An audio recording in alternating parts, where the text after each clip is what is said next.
Paz do Senhor Jesus, irmãos. Marcos capítulo 4, verso 1. E outra vez começou a ensinar junto ao mar, e ajuntou-se a ele grande multidão, de sorte que ele entrou e assentou-se num barco. Sobre o barco, e toda a multidão estava em terra junto ao mar. E ensinava-lhes muitas coisas por parábolas, e lhes dizia na sua doutrina: Ouvi, eis que saiu o semeador a semear. E aconteceu que, semeando ele, uma parte da semente caiu junto ao caminho, e vieram as aves do céu e a comeram. E outra caiu sobre pedregais, onde não havia muita terra, e nasceu logo, porque não tinha terra profunda. Mas saindo o sol, queimou-se, e porque não tinha raiz, secou-se. E outra caiu entre espinhos, e crescendo os espinhos sufocaram, e não deu fruto. E outra caiu em boa terra e deu fruto, que vingou e cresceu. E um produziu 30, e o outro 60, e o outro 100. E disse-lhes: Quem tem ouvidos para ouvir, ouça. E quando se achou só, os que estavam junto dele com os 12 interrogaram-no acerca da parábola. E ele lhes disse: A vós vos é dado saber os mistérios do reino de Deus, mas aos que estão de fora, todas estas coisas se dizem por parábolas, para que vendo vejam, e não percebam, e ouvindo ouçam, e não entendam, para que se não convertam e lhes sejam perdoados os pecados. E disse-lhes: Não percebeis estas parábolas? Ou esta parábola, perdão? Como, pois, entendereis todas as parábolas? O que semeia, semeia a palavra. E os que estão junto ao caminho são aqueles em quem a palavra é semeada. Mas tendo eles a ouvido, vem logo Satanás e tira a palavra que foi semeada no coração deles. E da mesma sorte os que recebem a semente sobre pedregais, que ouvindo a palavra logo com prazer a recebem, mas não têm raiz em si mesmo, antes são temporãos. Depois, sobrevindo tribulação ou perseguição por causa da palavra, logo se escandalizam.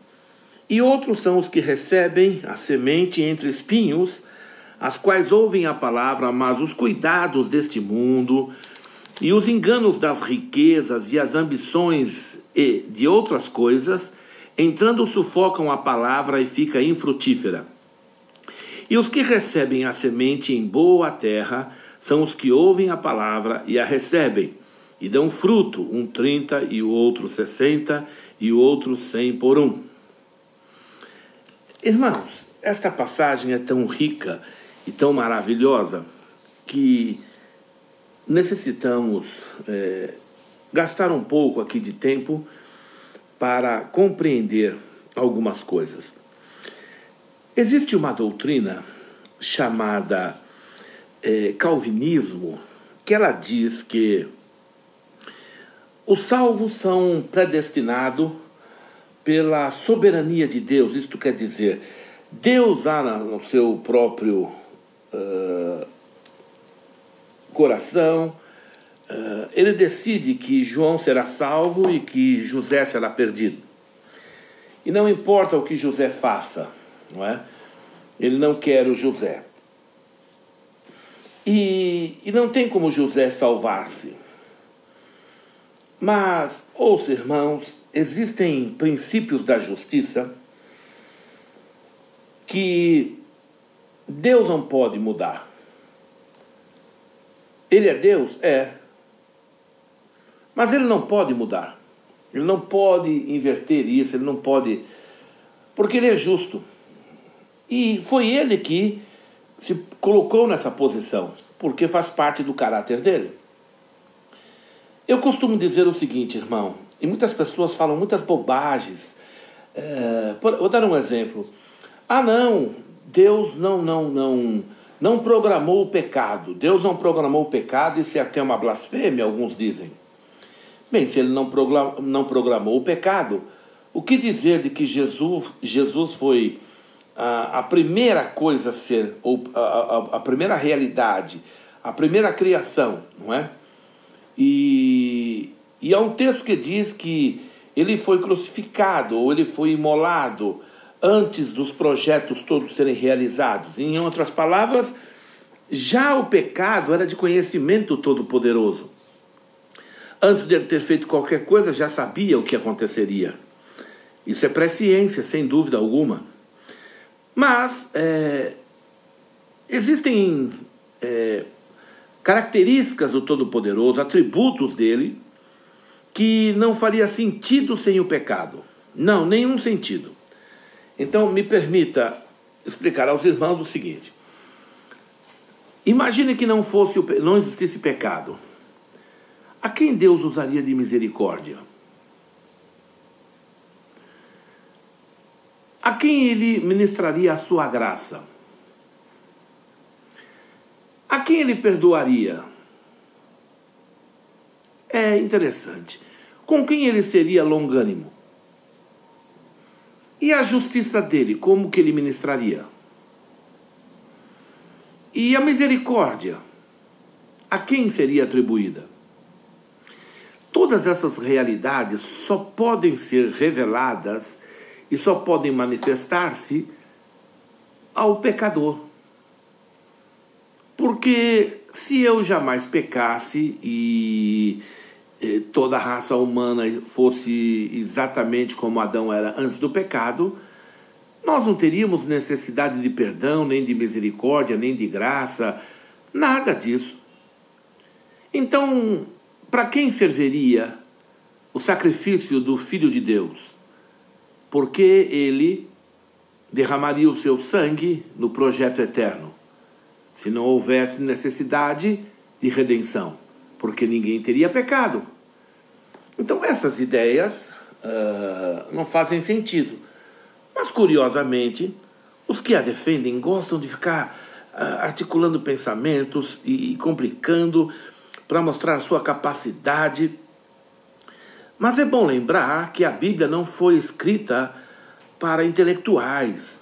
Ela foi escrita para a raça humana, para o homem comum, para que todos pudessem entender, sem necessitar de grandes intelectuais ou escribas ou qualquer coisa assim.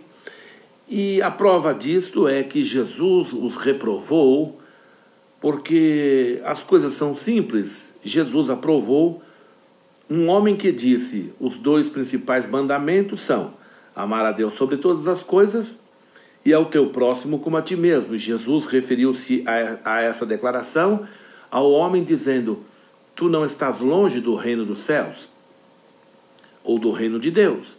Em outras palavras, não são os conhecimentos minuciosos, não é, que fazem com que os homens se dividam em denominações, horrorosas denominações, e se tornam... eles têm um sentimento de posse de muito inteligentes, intelectuais, e se põem a falar.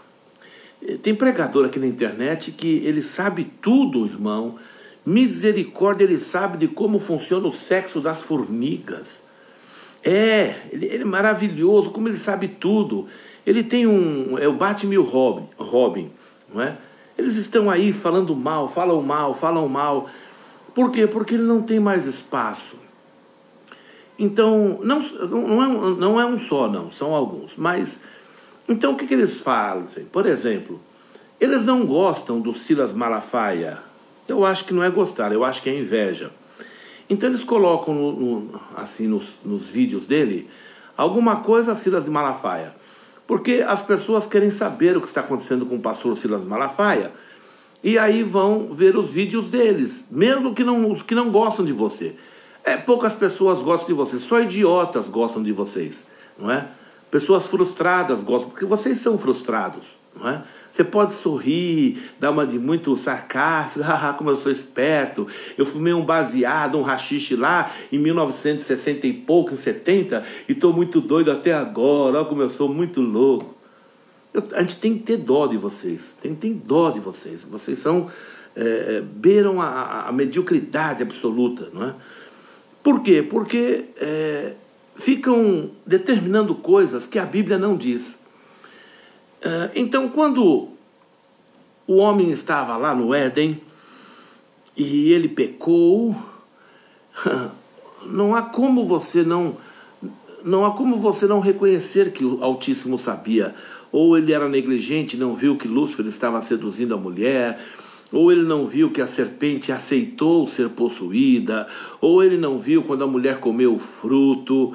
Ora, se quando Caim pecou, imediatamente Deus ficou sabendo, por que poderia ser diferente antes do pecado? Não é? Essas coisas são muito esquisitas, porque elas tornam-se aparentemente muito profundas e são muito simples, na verdade. Então, aqui existem quatro tipos de solo. E o solo representa pessoas, a semente é a palavra de Deus. O semeador, a princípio, foi o nosso Deus, o seu bendito Filho, Yahshua HaMashiach, Jesus Cristo. Depois nós, os que pregamos dioturnamente o Santo Evangelho, somos os semeadores, não é? Na nossa vez. E nós temos, então, vários aspectos a vermos aqui. O primeiro aspecto, irmãos, é que aquela semente caiu à beira do caminho e Satanás veio e roubou a semente. A Bíblia não diz como isso se dá, porque tem muito a ver com o foro íntimo. Mas eu quero consolar o coração dos meus irmãos pregadores, dos pastores, dos presbíteros, dos evangelistas, não é? Dos dirigentes de congregações, dirigentes de pequenos grupos. Você que Deus concedeu a você que cuide de um grupinho de pessoas, você é extremamente importante, irmão. Você não é menos importante que um grande pregador de massas.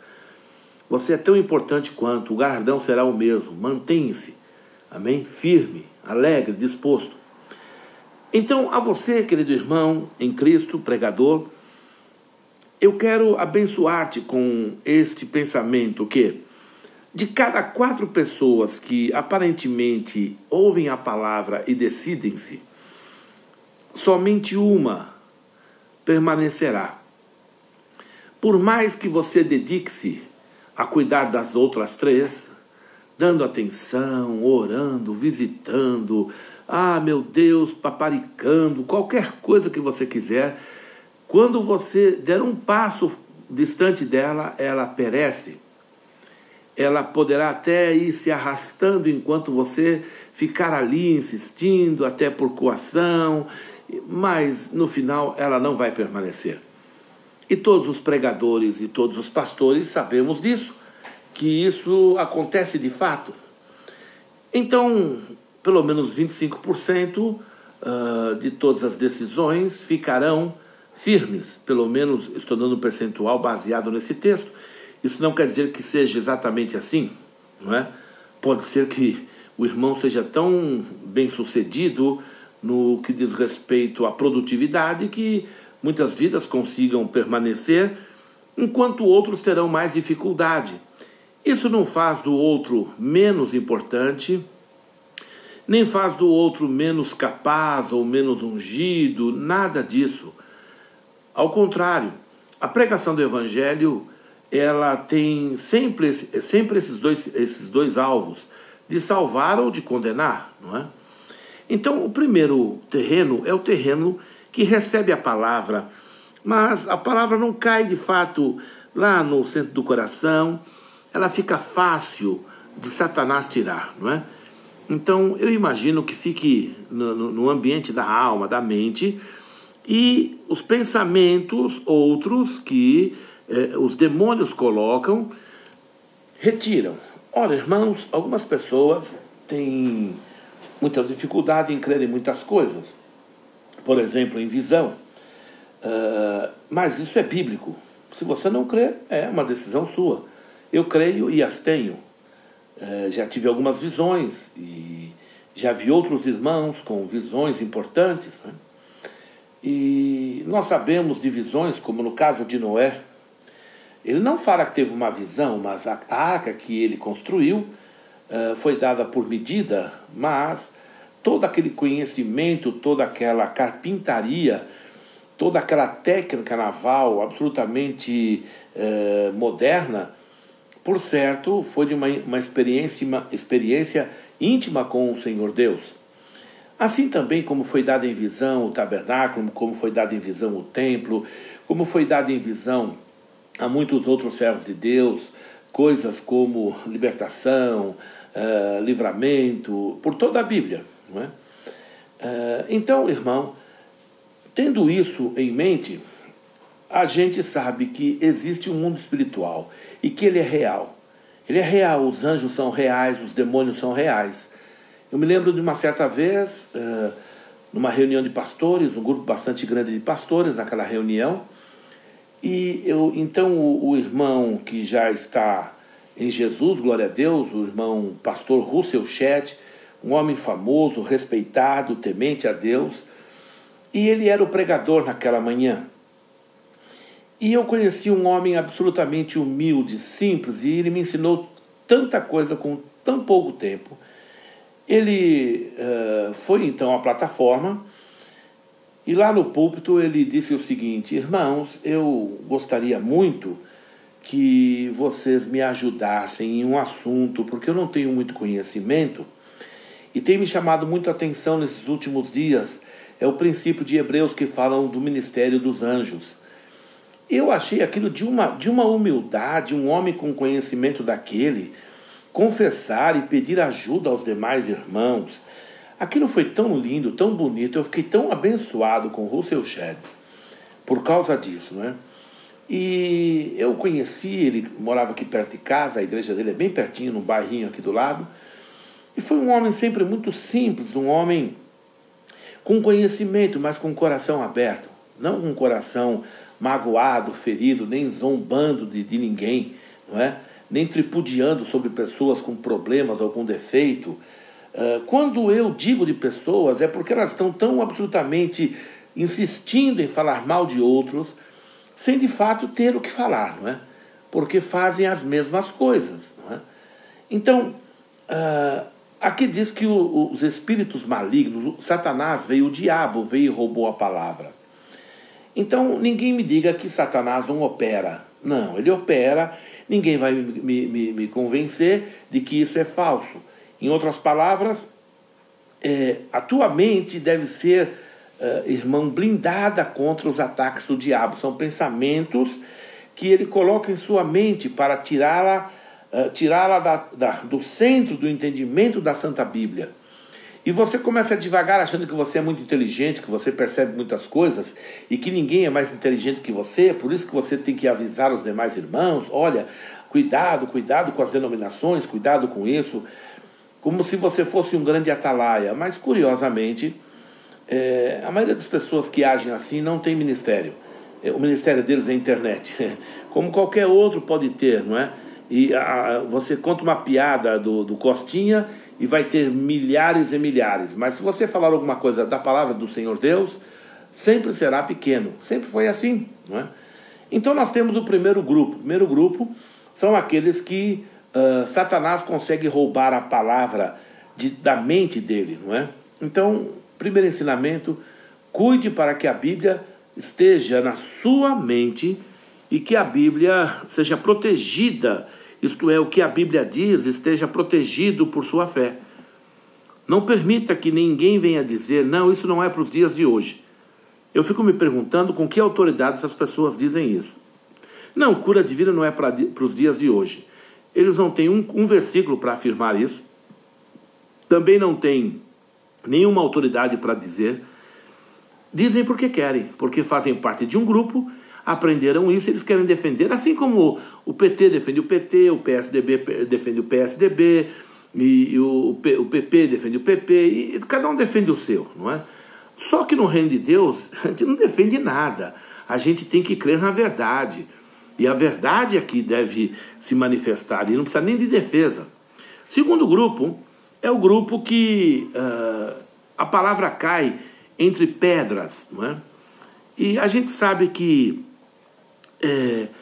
essas pedras são as dificuldades da vida, tribulações, angústia. E nessa vez elas aparecem por causa da palavra. Vamos aqui entender o seguinte: quando eu prego assim, amigo, entrega a sua vida a Jesus, sua vida será abençoada, será. Sua vida será transformada, será. Você será uma nova criatura, será. Porém, eu também tenho que dizer: haverá tribulação e angústia por causa da palavra. Mas se você não entrega a sua vida a Jesus, haverá tribulação e angústia por seus problemas pessoais. De qualquer maneira, nós teremos tribulações e angústia. Só que essas tribulações e angústias por causa da palavra nos dão a ideia que a gente pode se livrar delas só rejeitando a palavra. Então, já que essa palavra me trouxe esse problema, eu a retiro do meu coração e eu não terei mais esse problema. E é verdade isso que acontece.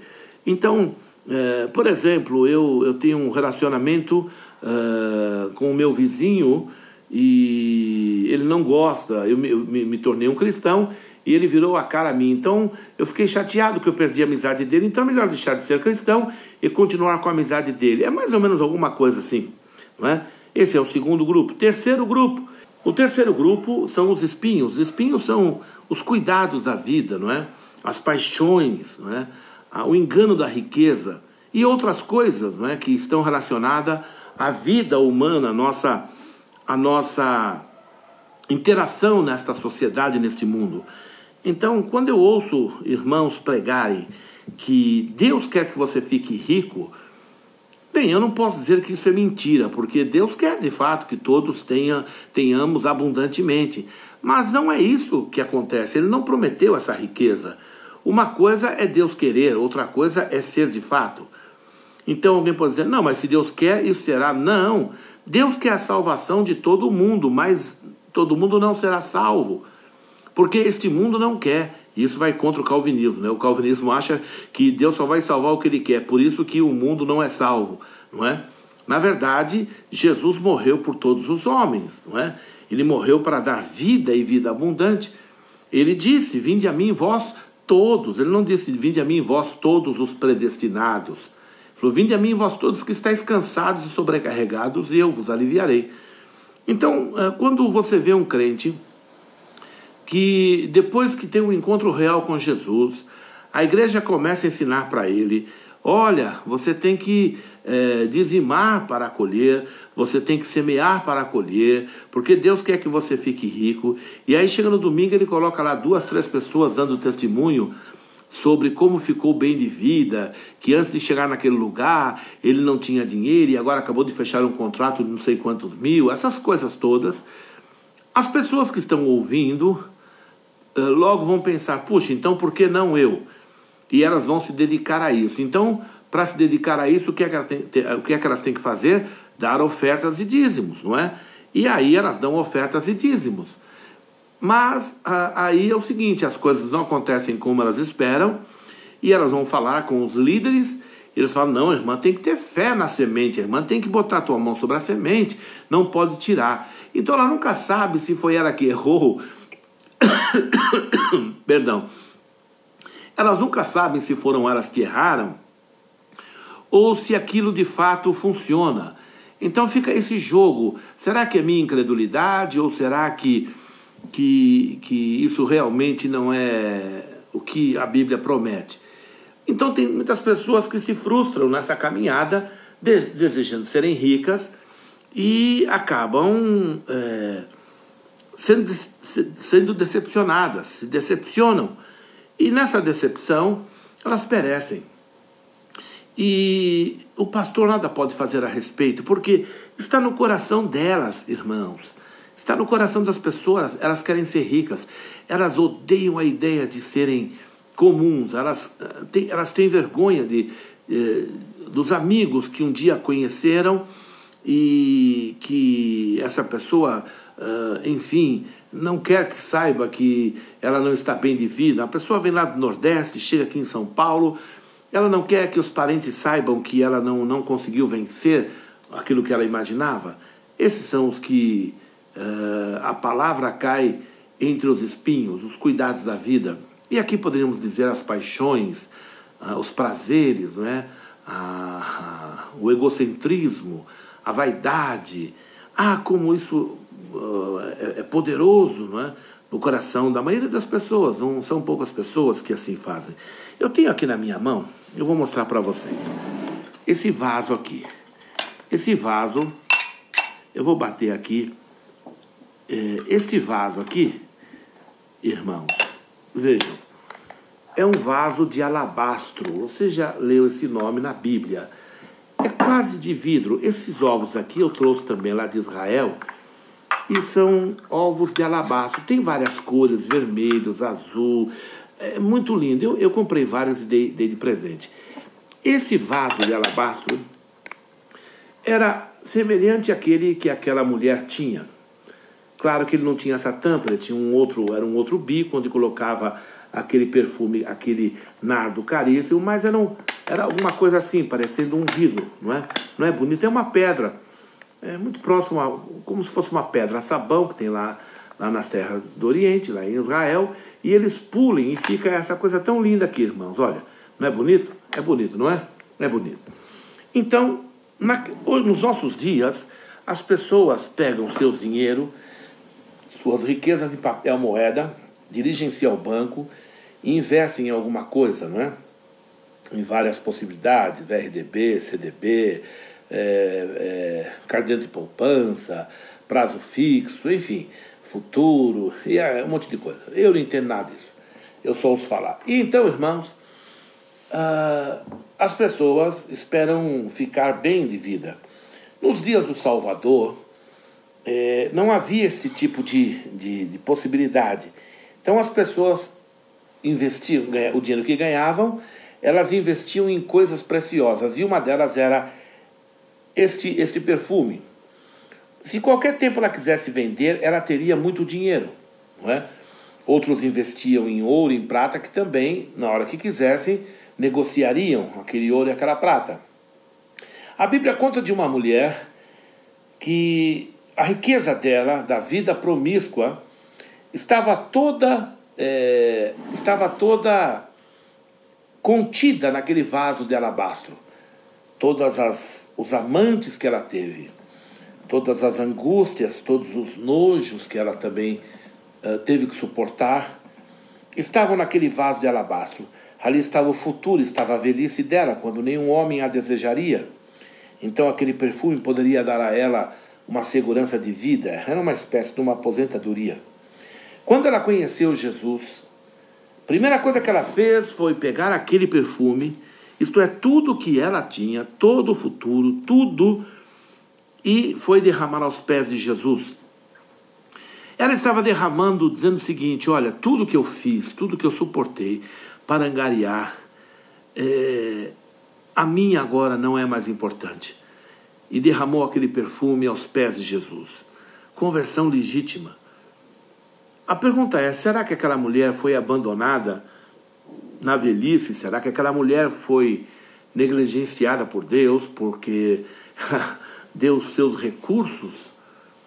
Por certo que não, mas hoje em dia a maioria dos crentes acreditam sim que Deus não cumprirá a sua palavra de cuidar nos seus dias na velhice, de cuidar de você como se ele não fosse fiel, e a gente o afronta e magoa o coração do Todo-Poderoso com as nossas declarações. Já me perguntaram se é pecado jogar. Sim, é pecado jogar. Não o jogo em si, mas o que leva ao jogo. O que leva ao jogo é a ideia de que eu vou garantir a minha vida, porque eu não posso confiar em Deus, vai que Deus fale, e então se eu ganhar loteria eu garanto o meu futuro. Isso é pecado. O pecado é você tirar os olhos de Deus e confiar nas riquezas. Há muita gente assim, muita gente se perdendo, vaidosos, eles conseguem estudar um pouquinho e ganham um dinheirinho, e a primeira coisa que eles fazem é largar as suas igrejas, irem para uma igreja onde eles poderão olhar para aqueles antigos irmãos por cima e dizer: olha onde eu estou, como se tivesse mais Deus lá, não é? Talvez seja exatamente o contrário. E por fim tem o terreno fértil, que é aquele que recebe a palavra gostoso, não tem pedregulho, não cai à beira do caminho, as tribulações não impedem que ele continue, as riquezas e os prazeres e as paixões que temos no nosso corpo físico não mudam a trajetória dele. Ele reconheceu que Deus é mais do que a própria vida, ou é a vida em si, e ele dedica-se a ele. Então, querido irmão, você que tem a palavra no seu coração, mantenha-na. Pregador, meu irmão em Cristo, você não é culpado das pessoas não ficarem. Você não é culpado das pessoas se afastarem. Todos nós, pastores e pregadores, temos essa preocupação. Onde foi que eu errei, não é? Talvez se eu não dissesse aquela palavra, a pessoa não tivesse saído. Eu digo a você, com certeza, graças a Deus que saiu. Graças a Deus que foi embora. Não era para ficar com você. Algumas pessoas que dizem te amar não te amam coisa nenhuma, são falsos. Assim como Judas o foi. Há muitas pessoas que dizem muitas coisas, mas os interesses são outros, são falsos, são hipócritas ao extremo. E você fica perturbado porque você dedicou atenção e tal. Não fique, querido irmão, não fique perturbado, sossegue. Essas pessoas normalmente vão querer demonstrar as suas performances ou as suas conquistas, porque eles têm que fazer isso, porque eles têm que mostrar alguma coisa.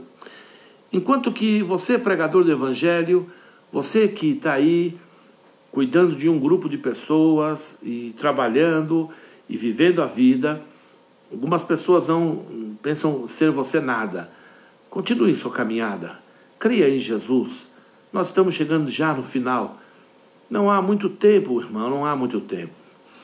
Eu tive um sonho. E a Bíblia diz que quem tem um sonho, conta o sonho. Então eu vou contar o sonho. Para mim, é Deus, mas você não é obrigado a crer. O sonho era uma espécie de um machado, só que ele ficava na posição vertical e ele dividia águas. As águas vinham em bloco e elas se dividiam. E elas se dividiam com tal força que elas se afastavam cada vez mais uma das outras e ficava distinta uma da outra. E me veio uma palavra neste sonho que dizia: eu estou dividindo entre águas e águas. E eu entendi, porque na Bíblia a água são povos. E eu compreendi que Deus estava separando já, até mesmo entre os chamados cristãos, aqueles que hão de herdar e aqueles que não herdarão, aqueles reprovados e os aprovados. Então, irmão, não é difícil você perceber que nós não temos mais grandes colheitas. Você pode fazer o evangelismo que você quiser, a propaganda que você quiser, e nós não teremos mais grandes colheitas como tivemos há 3, 4 décadas atrás. Eu tive o privilégio de ver essas coisas acontecerem. Eu sou da época da Voz da Cura, eu sou da época das tendas, não é? De Raimundo Botteright, de Harold Williams e outros, não é? Que pregaram o Evangelho, que depois aí veio o movimento de Manuel de Melo, mas é bem para cá já. E o garoto via essas coisas, vi coisas tremendas acontecerem, multidões, centenas de pessoas se convertendo. E era uma alegria ver as pessoas rendendo-se e terem suas vidas transformadas. Hoje, além de ser pouca decisão, as decisões que existem não são conversões contundentes. Elas se fumam, ficam 6, 8, 10 meses, 1 ano, 10, sei lá quanto, fumando. Se bebem, ficam bebendo. Se prostituem, continuam. É uma coisa absurda. Naqueles dias as coisas não eram assim. As pessoas largavam tudo imediatamente. E os que não conseguiam ficavam lutando, não é? Mas a igreja era muito mais rigorosa e também mais vigorosa do que hoje. Então nós estamos na reta final da história, não é? Quando a história se dirige para a sua linha, não é, de chegada, não é, da grande carreira proposta a nós, que o apóstolo Paulo diz, daqueles que correm, não é, como atletas, e só um ganha, não é? Então ele diz que nós devemos correr também, não é? Então isso é bíblico. E ao aproximar-se do fim, o número de salvos vai diminuindo, porque a grande colheita foi feita. Então nós somos os ceifeiros da última hora, que estamos pegando só os rabiscos da plantação, aqueles poucos que ainda faltam. Mas o convite de Deus a você que está aí talvez parado é esse: venha para a obra, ainda há tempo.